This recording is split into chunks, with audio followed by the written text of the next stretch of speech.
عجایب روزگار آمد که یار از یار می ترسد.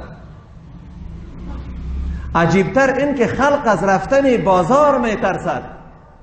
پریشان کرده یک ویروس کوچک خلق دنیا را، همه حیران و سرگردان، همه از کار می ترسد. از کار کردن خود می ترسند.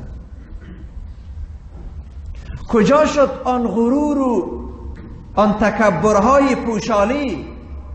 اتمداران قرن هم با دل افگار می ترسد.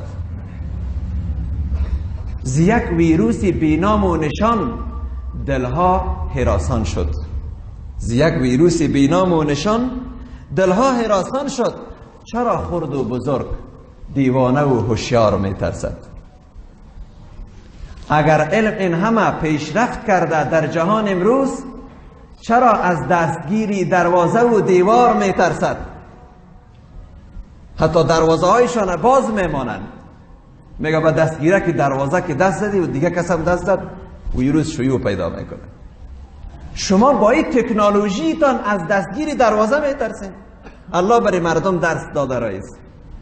اگر علم این همه پیشرفت کرده در جهان امروز، چرا از دستگیری دروازه و دیوار می ترسند؟ هنوز خوراک و داروهای کافی هست در بازار، چرا هم مشتری هم صاحب انبار می ترسند؟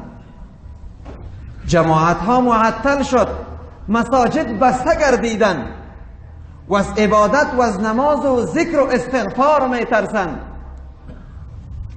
نی طواف کعبه و نی زیارت خیر البشر، بی توکل از تضرع با پروردگار می ترسند. عجایب روزگار آمد که یار از یار می ترسد.